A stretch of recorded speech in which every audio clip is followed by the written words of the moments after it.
Olá, você que acompanha a Band News Difusora pelo YouTube, também pela rádio. Nós temos aqui hoje uma entrevista, a primeira entrevista do nosso podcast exclusiva com o José Dirceu, uma das figuras mais simbólicas, mais emblemáticas em relação a todo o histórico da esquerda. Muito obrigada por sua disponibilidade de estar aqui estreando com a gente podcast exclusiva. Eu que agradeço, Rose. Estou às ordens. Muito bem. Olha, a gente tem uma notícia que é factual do dia, né? Que saiu na Folha de São Paulo, dando indicações de que dirigentes importantes, empresários, banqueiros, estão assinando um manifesto, um grande manifesto, mais um, em defesa da democracia, se posicionando, portanto, em relação à eleição deste ano, a favor de candidatos, de uma candidatura que se posicione contra o que defende hoje a candidatura de reeleição da presidência da República. Um dos seus últimos artigos publicados, o senhor falava da importância de uma mobilização popular, de envolver várias frentes no sentido de defender o que está em jogo hoje, na sua leitura, a democracia. O senhor acha que há este espectro hoje, essa mobilização em vários meios? Acredito que sim. É mais uma prova, um exemplo, esse manifesto que será lançado dia 11 de agosto no Largo de São Francisco, que é simbólico, porque lá foi lançada a Carta dos Brasileiros contra a ditadura militar, assinada por empresários, tanto do setor financeiro, como industrial, comercial. Já a Fiesp-Ciesp também publicou um documento para debate com os candidatos, com a sociedade, diretrizes para o programa de governo, aonde coloca a questão da democracia, a defesa da democracia. É evidente que a própria candidatura, a nossa candidatura de Luiz Inácio Lula da Silva, ela tem esse caráter de uma frente ampla em defesa da democracia, contra o autoritarismo, contra qualquer risco que, de novo, a democracia corra no ar. Nos custou muito, né? Conquistar a democracia, consolidá-la na Constituição de 88, e nós temos que defendê-la. Eu fui jovem, estudante, e sei o que é uma ditadura. Quando eu cheguei na faculdade em 65, a primeira coisa que me chamou a atenção é que até a Associação Atlética estava fechada. Não é o centro acadêmico, que já é um absurdo, né? E vamos lembrar que logo após perder eleições no Rio e São Paulo, em 65, a ditadura acabou com as eleições para presidente, governador, prefeito de capital, criou as áreas de segurança nacional onde não teria eleições, como a minha cidade, por exemplo, que era Estância do Mineral, não tinha eleição. E extinguiu os partidos políticos. Mais do que isso, censurou a imprensa e iniciou um processo de repressão àqueles que protestavam contra a censura, contra o fim das eleições diretas. Tanto é que o país não esqueceu a eleição para presidente.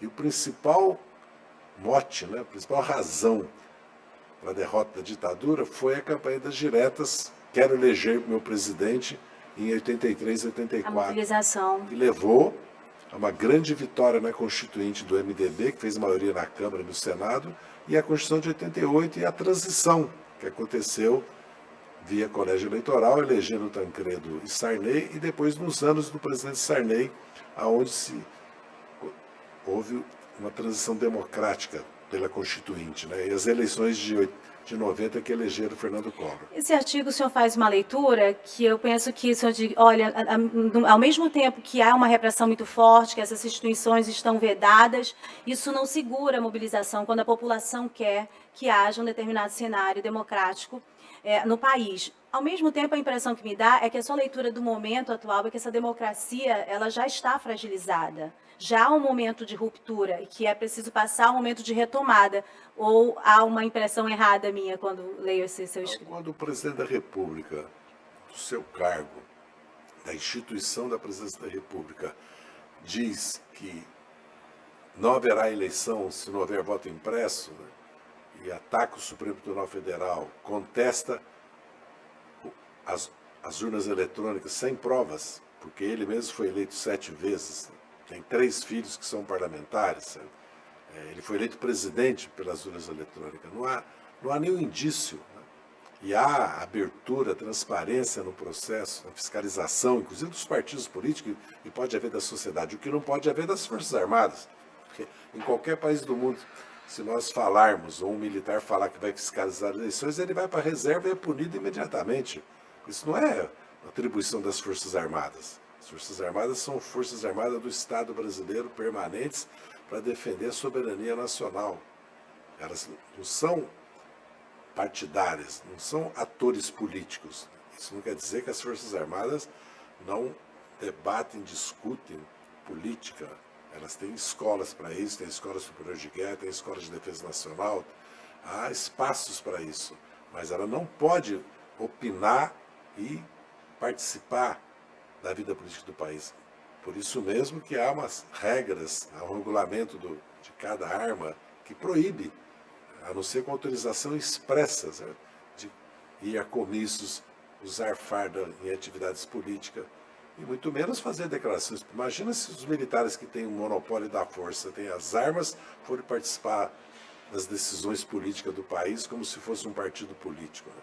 Então, acho que essa questão é muito grave. E grave quando se estimula a violência e o ódio, quando se desregulamenta, flexibiliza a venda de armas, que é atribuição da Polícia Federal dar o porte de arma, mas a fiscalização da produção e do comércio é do Exército. Nós estamos vendo nos Estados Unidos a tragédia que é isso.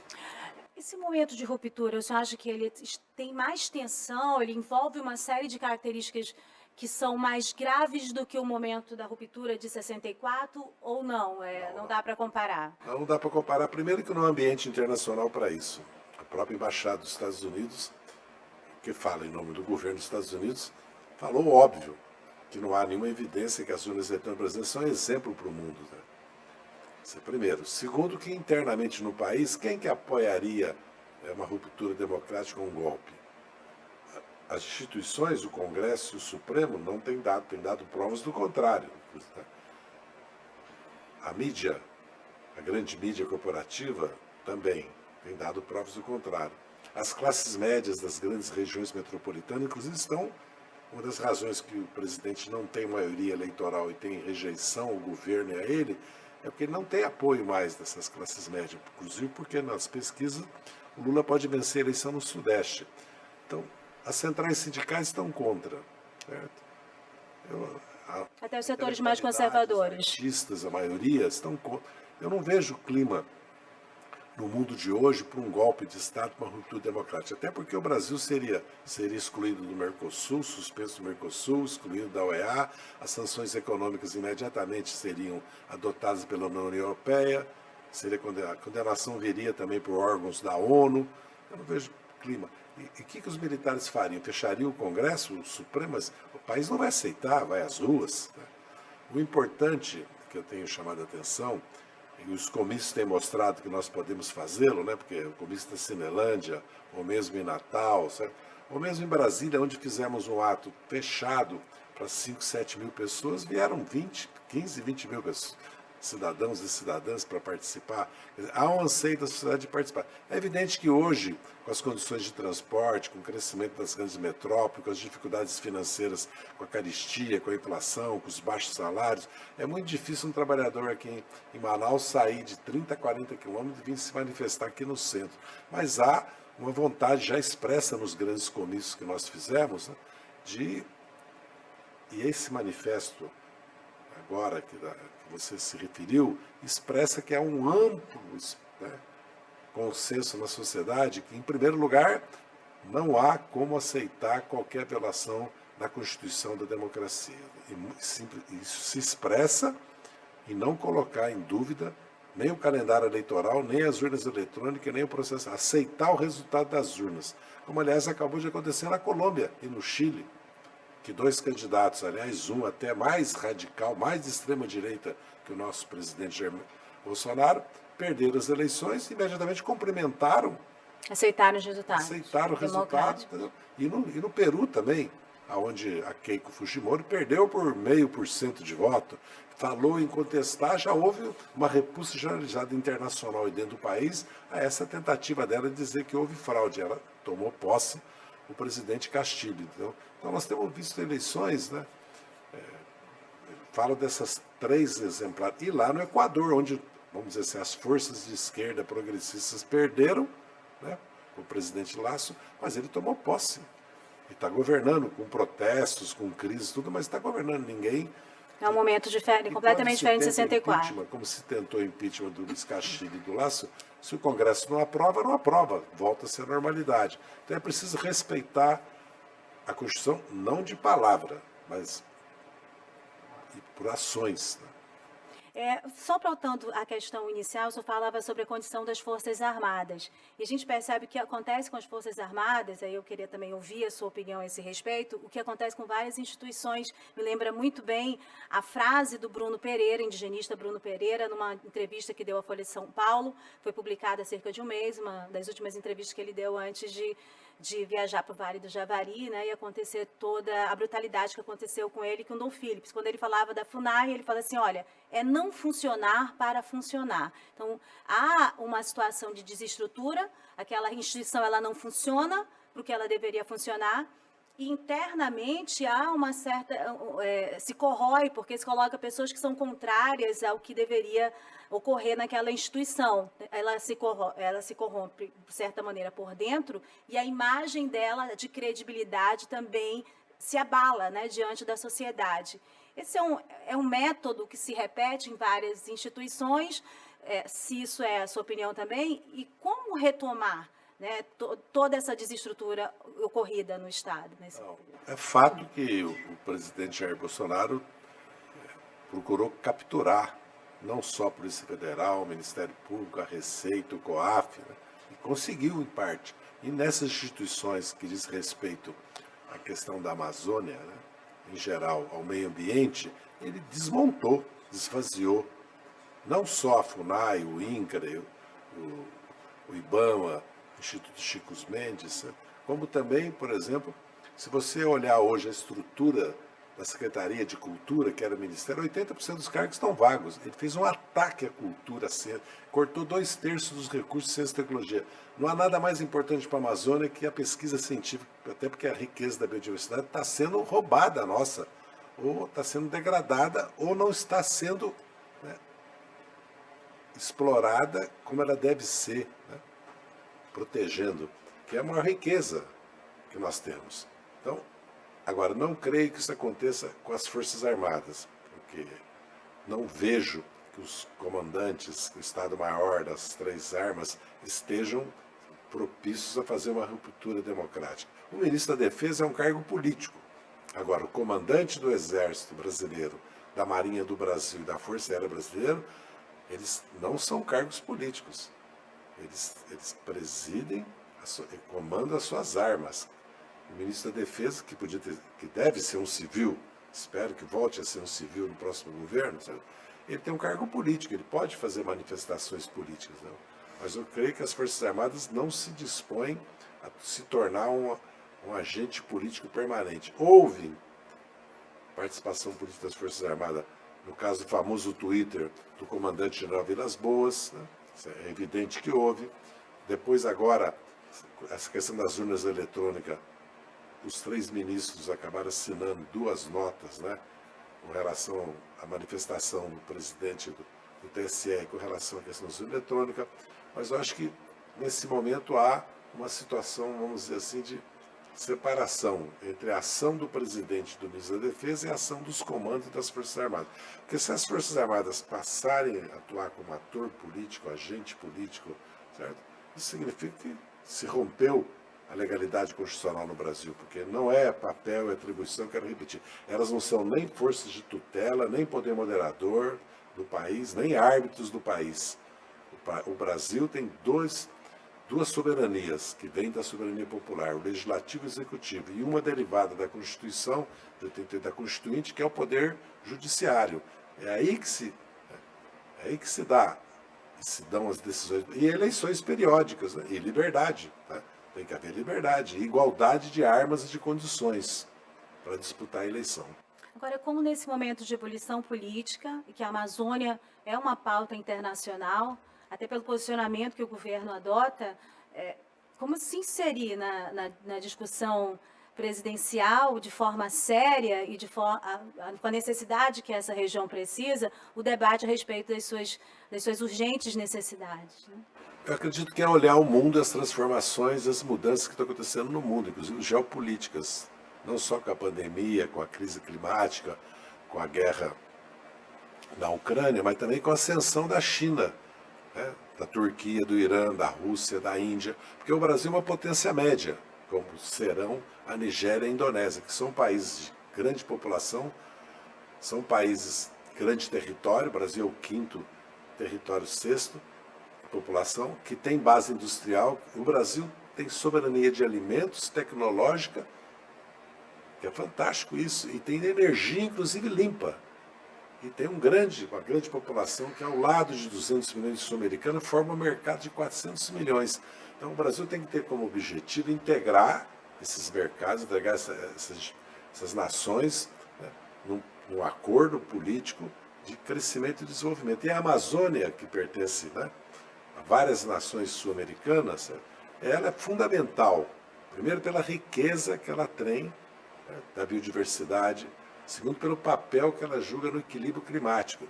E terceiro, porque vivem nela 30, 40, 50 milhões de pessoas. Só no Brasil são quase 30 milhões. Certo?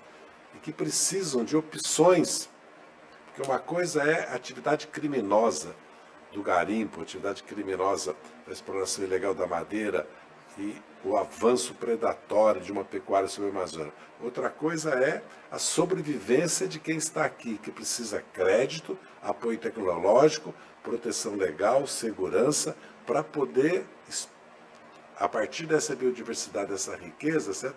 Construir uma nova economia, inclusive com a economia do carbono, que vai trazer para o Brasil bilhões, dezenas de bilhões de créditos de investimento. E o turismo. E o desenvolvimento científico e tecnológico, porque aqui na Amazônia existem institutos, universidades capazes de fazer. Uma coisa é a Zona Franca de Manaus, que aliás impediu, inclusive protegeu a Amazônia e deu, né, condições para que o Estado se desenvolvesse. Mas nós estamos entrando numa outra era no mundo, da transição ecológica, da transição energética, né, que é preciso equacionar bem a questão da Amazônia para o nosso próprio bem. Porque se nós queremos que não haja nenhuma dúvida, e não deve haver, sobre a soberania do Brasil e de cada país que pertence à Amazônia, certo? Nós precisamos cuidá-la. Se nós a destruímos, a degradamos, não a protegemos, a cobiça internacional, os interesses comerciais de roubar a nossa riqueza, como há hoje, também além da degradação através do garimpo ilegal, da exploração da madeira, existe muito roubo, né, da riqueza, da biodiversidade que nós temos, e que é um problema real. Então, se nós queremos, nós temos que protegê-la e desenvolvê-la, porque se nós a abandonamos ou a degradamos, é certeza que haverá, que é inaceitável, essa tentativa de internacionalizar a Amazônia, que nós não devemos permitir em hipótese alguma. O PT tem entre seus quadros uma das principais autoridades de Amazônia, que é a professora Marilene Corrêa. Tem até a informação que o senhor tem um jantar com ela hoje, né? Ela é uma das pessoas que já deu entrevista para a gente falando sobre a necessidade desse investimento de ciência. E é isso que indica a importância do que se tem hoje na Amazônia. Há um outro pesquisador que é presidente de honra da Sociedade Brasileira para a Divulgação, o professor Enio Candotti, ele tem uma frase que é bem, é uma metáfora, mas que diz bem a respeito que as pessoas, elas querem explorar a riqueza da Amazônia, mas como se fosse uma galinha de ovos de ouro. Precisam matar a galinha para tirar os ovos de ouro lá de dentro. Elas não compreendem o quanto se pode conseguir com a Amazônia investindo em ciência. Trazendo esse lado deles, de ponto de vista sobre a ciência, mas trazendo também a realidade que ela vem à tona com esses 2 assassinatos lá no Vale do Javari, em um local que as pessoas indicam que é uma área muito isolada, uma dos locais mais protegidos da Amazônia, né? Esse espaço aqui do estado do Amazonas, e elas pensam que ali não chega a nada, quando na verdade as pessoas que moram ali, ribeirinhos, indígenas, estão sofrendo já de muito com essa realidade, né? Da expansão do tráfico, das rotas de tráfico. O turismo é algo assim, com essa realidade, algo impensado, né? Algo seguro nessas regiões. Então, como olhar para a realidade do que está acontecendo e como o Brasil pode resolver isso dentro do cenário que se tem nesses países de fronteira também? Você acha que é possível convergir um grande pacto? É necessário essa mobilização do país? É necessário um pacto entre os países que pertencem à Amazônia para encarar esses desafios, inclusive do crime organizado, do narcotráfico, das rotas, porque já é uma realidade que tanto o Peru como a Colômbia são grandes produtores, né, de cocaína, e que o Brasil acabe se transformando em consumidor e também em rota, né, e que o crime organizado está instalado. Então agravou a situação da Amazônia comparada a 10 anos atrás, agravou muito, porque agora nós temos mais esse elemento que é o crime organizado, que é o narcotráfico, que é a lavagem de dinheiro de caráter internacional e que tem o ouro ainda, né, tem os diamantes, né.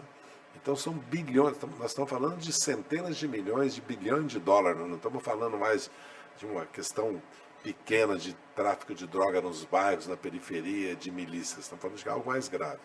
Agora, se nós queremos enfrentar essas questões, nós precisamos, porque se há ausência do Estado, se não há presença do Estado, não há um desenvolvimento sustentável, certo? O que vai acontecer é o que está acontecendo. Agora, também há uma política deliberada do governo Bolsonaro de não fiscalizar, de não reprimir, né, mas de se associar, inclusive.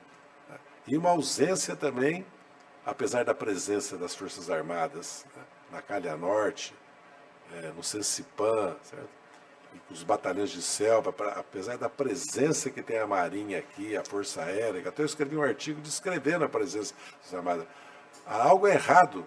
Não é que haja uma ausência, é uma presença precária. Né? Há algo errado. E mais, nós não podemos pensar a Amazônia sem pensar a realidade. Por exemplo, se nós vamos querer pensar a proteção do meio ambiente, a primeira questão é ter saneamento 100% na cidade de Manaus e nas cidades da Amazônia. Segundo, é ter uma estrutura de ensino tecnológico, ensino médio, profissional tecnológico para a juventude, porque as indústrias vão mudar completamente, já estão mudando. Né? Porque agora vem aí a inteligência artificial, veio a automação, veio a robótica, agora vem o 5G e a inteligência artificial. O desenvolvimento que nós teremos no futuro exige uma mudança na educação e uma mudança na mobilidade das cidades, na transição da agricultura para a agricultura orgânica, no saneamento básico. Não basta, se nós queremos pensar, nós temos que pensar no trabalhador, na vida diária de milhões, né, aqui na Amazônia.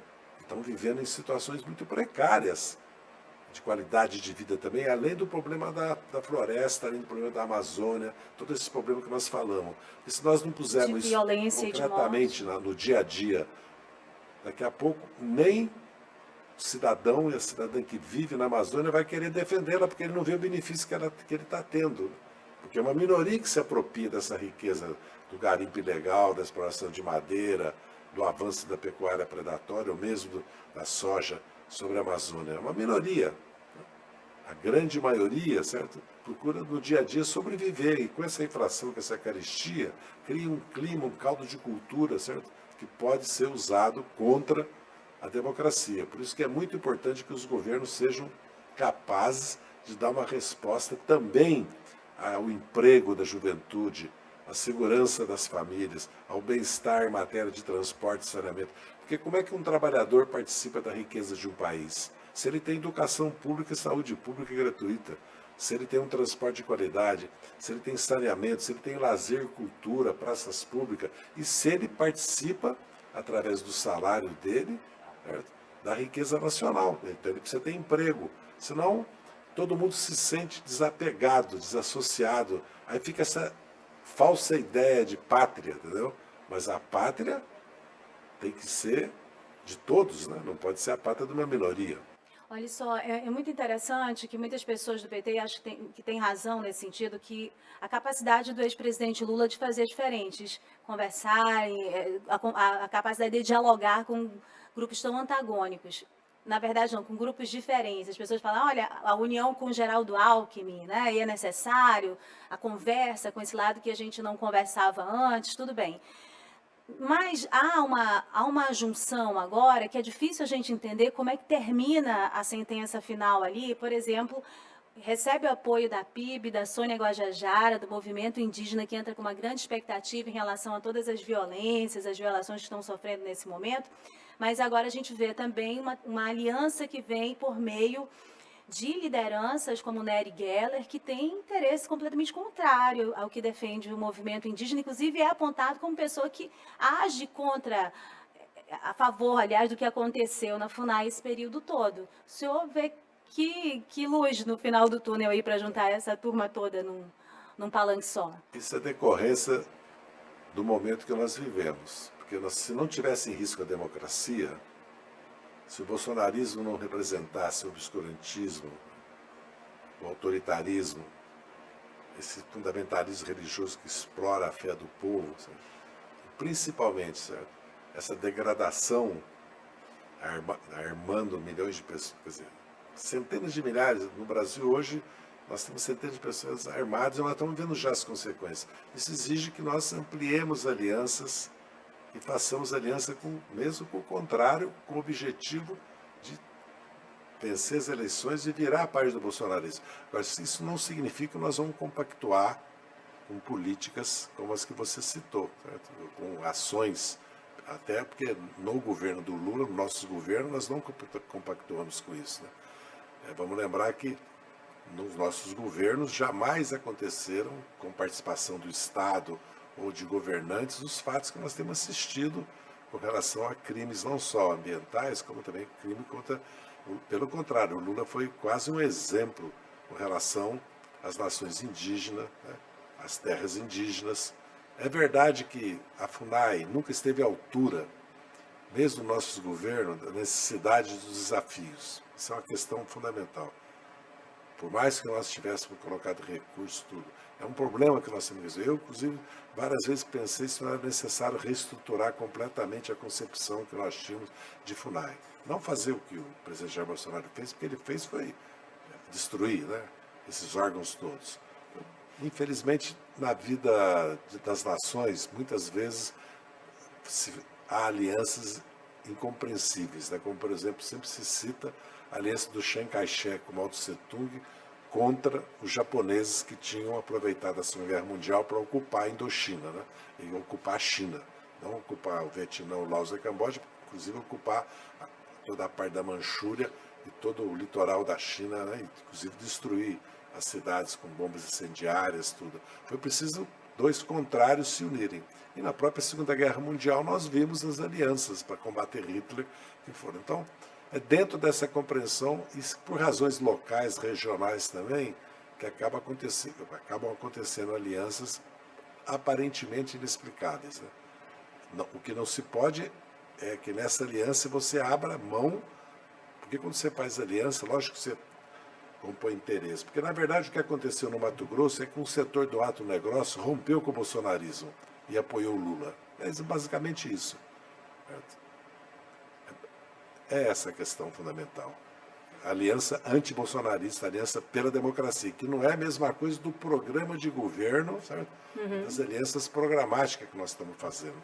Entendi. E essas estão em torno dos 7 partidos que, junto com o Geraldo Alckmin, apoiaram o Lula naquele documento. A aliança política que está mais causando agora rebuliço e matérias e repercussão é com o MDB, né? E reações também. A gente viu aí a fala do ex-presidente Michel Temer e a resposta da ex-presidente Dilma a ele. É mais um exemplo. Resposta. Exatamente. E muitas pessoas censurando ela. Você acha que ela deveria ter ficado calada também? Não, acho que ela fez bem falar. Porque certas coisas não se pode apagar. Houve um golpe, ele era vice-presidente, a Dilma jamais violou a Constituição. Eu, por exemplo, eu fui condenado, né, do chamado mensalão, que nunca existiu. Um juiz disse que me condenava sem provas porque a literatura permitia. O outro disse que o ônus da prova cabia aos acusados, no nosso caso. E o outro me condenou pelo domínio de fato. Aí o autor da teoria do domínio de fato veio ao Brasil e disse que era um absurdo, que não cabia. Então, são condenações políticas, certo? Então, no caso da cassação da Dilma, foi uma cassação política, com anuência do Poder Judiciário. Por isso que eu sempre falo que foi um golpe parlamentar judicial. Então, ela simplesmente respondeu. Porque a questão da aliança com o MDB, certo? Ela se dá da Bahia até o Pará, certo? Do Amazonas? Para o Amazonas e para o Mato Grosso. É um bloco do MDB que optou por apoiar o presidente Lula porque acha que é necessário vencer Jair Bolsonaro e não em ter uma candidatura própria. Lógico que é a convenção do MDB que vai resolver isso, ele é soberano e cada um vai tomar atitude que considerar, sabe das consequências disso. O que eles vão fazer? Vão expulsá-los? Mas aí acaba o MDB. Não é a característica do MDB. Então, é mais que haverá uma acomodação. Uma ala apoiará a Simone, outra alguns o Bolsonaro, né? Porque também acontece isso. O próprio PSD, uma parcela apoia o Lula, uma parcela, certo, apoia o Bolsonaro e uma parcela quer ficar neutra, né? Porque não tem um candidato. A União Brasil tem um candidato, né? Mas o MDB tem um candidato. O PSDB se juntou com a Cidadania para apoiar a Tebet, né? Mas nós sabemos que também que há dissidências importantes, né? No caso do Rio, por exemplo, está indicando o vice César Maia para compor a chapa do Freixo. É uma matemática muito difícil, né? Mas, assim, o senhor é indicado como... Viu, isso é uma outra discussão. No fundo, haverá uma reorganização partidária no Brasil. Em que Já está sentido? havendo, né? Quando o DEM se juntou com o PSL e criou a União Brasil, né? De certa maneira, o Cidadania, o PSDB e o MDB deviam se unir num partido. Evidentemente, estou falando em tese, certo? Porque...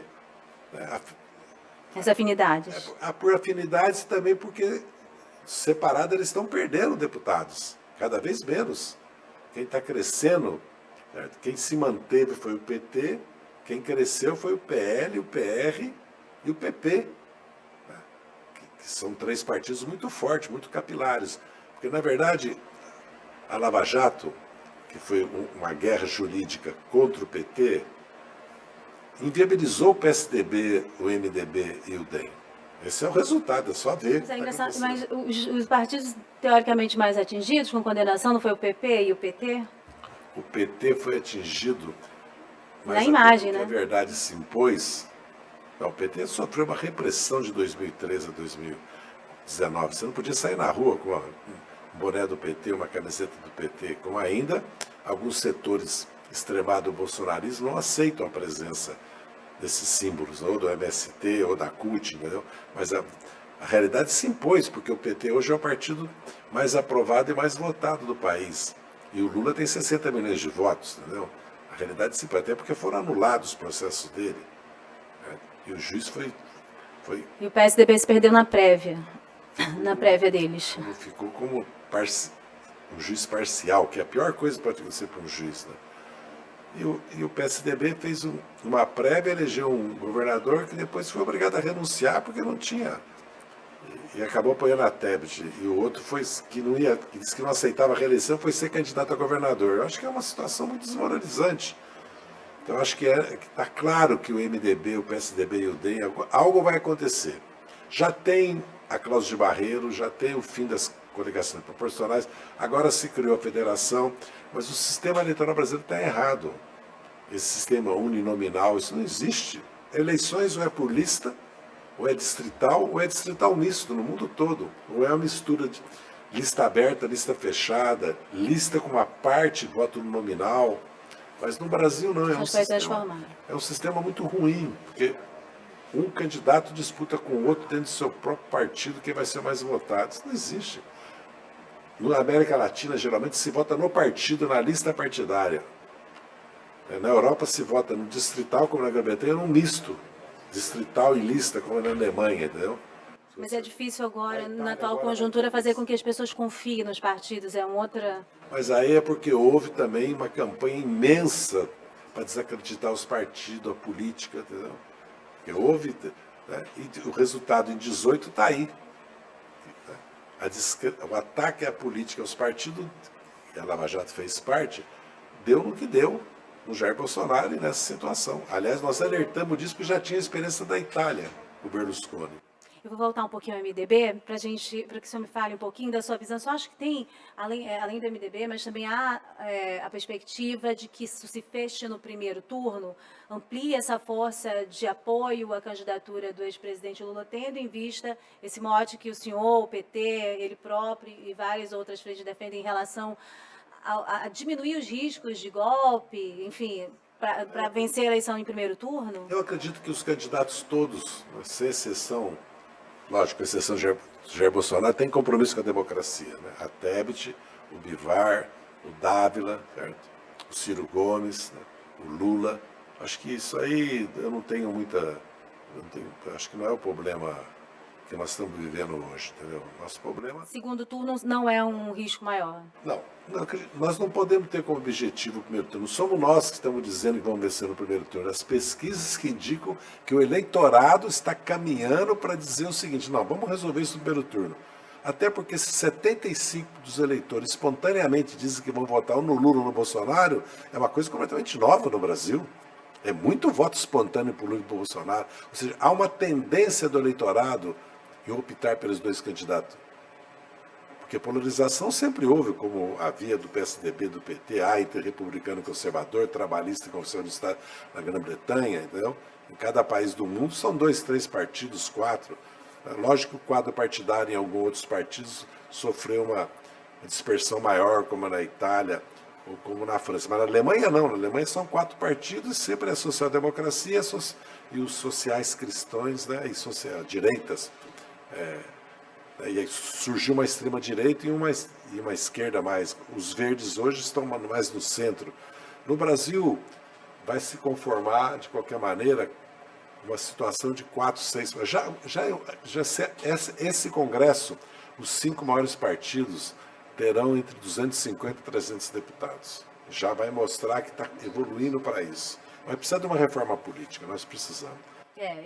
E precisar de mais tempo para poder perguntar mais coisas do senhor em relação a essa questão. A gente está chegando ao final, mas eu não quero encerrar sem que a gente fale um pouco do Amazonas. Né? O senhor, a gente falava dessa construção com o MDB.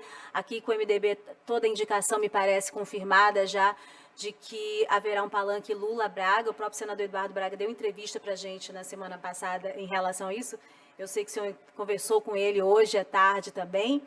Mas há informações de bastidores, por exemplo, que lá no período de fechamento de filiação partidária, o seu nome apareceu como tentando construir um espaço para um outro palanque, Amazonino Mendes, e acabou que não convergiu com o PT naquele momento. Depois o Amazonino até deu uma declaração, aqui na Band News também, que não foi lida como algo bom, né? Chamou o Lula de ex-presidiário. Mas agora, mais recentemente, na semana passada, mais uma vez ouvi das minhas fontes o seu nome na tentativa de construir o palanque do Lula com o Ricardo Nicolau. E o Solidariedade não priorizou a candidatura dele com o Lula agora, né? Como é que o senhor vê o palanque do PT aqui no Amazonas? Primeiro que eu tenho conversado com o Paulinho do Solidariedade, e a candidatura, seja do Ricardo Nicolau, seja do ex-governo amazonino, são legítimas. Agora, se há um espaço para conversar, para apoiar o Lula, não significa que o PT ou eu, que não falo em nome do PT nem do Lula, estejamos apoiando o amazonino e o Ricardo Nicolau. Simplesmente nós temos que conversar, como eu conversei com o Arthur Virgílio, que aliás é meu amigo. Eu conversei com ele, apesar das divergências, muitas vezes até embates duros entre nós, né? Como eu sou amigo do Luiz Nunes Ferreira, desde a década de 64, 65 nós somos amigos. Uma coisa é conversar e procurar criar um espaço maior possível de apoio ao Lula. Outra coisa é optar por uma candidatura. Isso é papel da direção nacional do PT e do diretório regional. O nosso candidato, Luiz Inácio Lula da Silva, e a direção da campanha do PT, certo?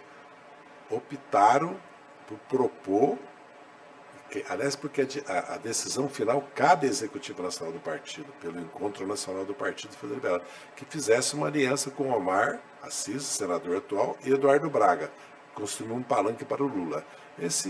Essa foi a decisão final, que o partido vai referendar ou não quando tiver aqui uma convenção. Mas, de qualquer maneira, da última decisão do Executivo Nacional, eu acho remotíssimo que não seja aprovada essa proposta que o comando da campanha, a presidente do PT, Gleice, e o presidente Lula apresentaram ao partido aqui no Amazonas, que é soberano para tomar decisão, mas lembrando sempre que, como aconteceu em outros estados, a decisão final cabe, aliás, aconteceu no Amapá, né, que houve uma mudança na aliança por decisão da direção nacional do partido. Mas em todos os partidos, hoje no Brasil, essas questões são avocadas pela direção nacional, até porque o objetivo principal é eleger o presidente da República.